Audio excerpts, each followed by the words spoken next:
నమస్తే సార్, మీ పేరండి? నా పేరు గణేష్ అండి. గణేష్ గారు ఏం చేస్తుంటారు సార్ మీరు? నేను వ్యాపారం చేస్తాను. వ్యాపారం సార్. ఎక్కడ ఉంటారు సార్ మీరు? వైజాగేనా? వైజాగ్, అసలు అయితే రాజమండ్రి అండి.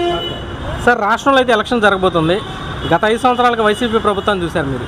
మరి రాష్ట్రంలో ఈసారి ఎవరు ముఖ్యమంత్రి అయితే రాష్ట్ర అభివృద్ధి కానీ ఇక్కడ మీలాంటి బిజినెస్ మ్యాన్లకు కానీ బాగుంటుంది అనుకున్నారు? చంద్రబాబు నాయుడు గారా, జగన్ గారు? చంద్రబాబు నాయుడు అయితే బాగుంటుంది అండి. ఎందుకని సార్ చంద్రబాబు గారిని ఎందుకు కావాలనుకుంటున్నారు?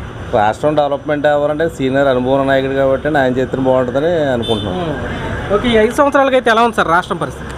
అది అంత అనుకూలంగా ఏం లేదండి. డబ్బులు పంచడం తప్ప అభివృద్ధి ఏం లేదండి. జనాలకు డబ్బులు పంచారు తప్ప ఎక్కడ డెవలప్మెంట్ ఏం లేదు. సో ఏ ప్రభుత్వానికైనా అభివృద్ధి, సంక్షేమం రెండు ఉండాలి. మరి ప్రభుత్వం సంక్షేమ పథకాలు ఒకటే ఇవ్వడం వల్ల ఏం జరుగుతుంది సార్?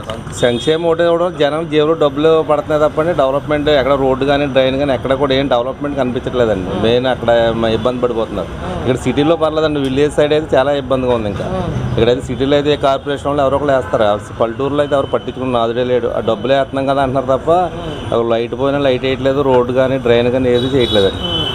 ఈ 5 సంవత్సరాల్లో అసలు విశాఖపట్నం పరిస్థితి ఎలా ఉంది సార్? అసలు విశాఖపట్నం పర్లేదండి. విశాఖపట్నం ఆల్రెడీ జగన్ గారు రాకముందే డెవలప్ అయింది. విశాఖపట్నం గురించి చెప్పేది ఏముందని కొత్తగా? విశాఖపట్నం ఎప్పటి నుంచో డెవలప్మెంట్ అండి. కొత్తగా విశాఖపట్నం డెవలప్ అయ్యేది ఏం లేదు విశాఖపట్నం అండి. సో ఈ ప్రభుత్వం వచ్చిన తర్వాత ప్రధానంగా మేము అడుగుతూ ఉంటే చాలామంది చెప్తుంది ఏంటంటే, సార్ ఇక్కడ ల్యాండ్ కబ్జాలు ఇవన్నీ ఎక్కువైపోయినాయి సార్, అలానే ఆ రౌడీయిజం కానీ లేదంటే గంజాయి, ఆ డ్రగ్స్ ఇలాంటివి పెరిగినాయి సార్, ఇబ్బంది పడుతున్నామని చెప్పారు కొంతమంది. అందులో ఎంతవరకు వస్తుంది సార్? 100% వస్తుందండి. ఇక్కడ గంజాయి ఎక్కువ. ఇప్పుడు కూడా ఇది ఇందాక కూడా చిన్న కుర్రోళ్ళు కూడా గంజాయి అలవాటు పడిపోయారండి బాగా.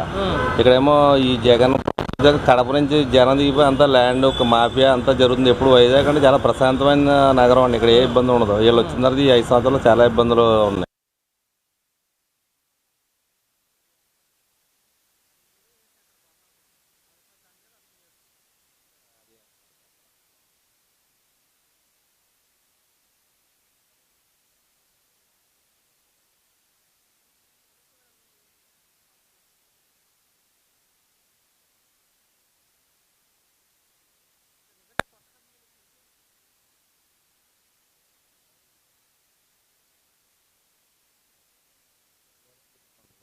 ఇక్కడ బిజినెస్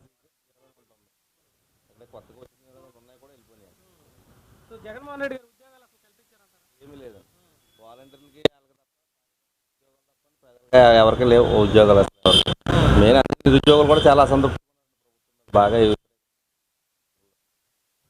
చదువుకున్న వాళ్ళకి ఎవరు ఉద్యోగాలు? వాలంటీర్లు, సచివాలయ ఉద్యోగాలు, సొంత పార్టీ కార్యకర్తలు. విశాఖపట్నం వరకు తీసుకున్నట్లయితే విశాఖపట్నానికి రైల్వే జోన్ రావాలి, అలానే స్టీల్ ప్లాంట్ అనేది అన్ని ప్రైవేట్ పరం చేసి అన్నారు. మరి ఇక్కడైతే పార్లమెంట్ పరిధిలో ఎంపీగా ఉన్న వ్యక్తి అసెంబ్లీ పార్లమెంట్లో పోరాడితేనే ఇక్కడ వీటిని ఆపగలరు. ఇక్కడైతే పోటీ చేస్తున్నారు. ఇద్దరు అయితే ఎవరు చేయగలరు? బొత్స ఝాన్సీ గారు గతంలో కూడా చేసింది. ఆవిడ విజయనగరం నుంచి వచ్చి ఇక్కడ పోటీ చేస్తుందండి.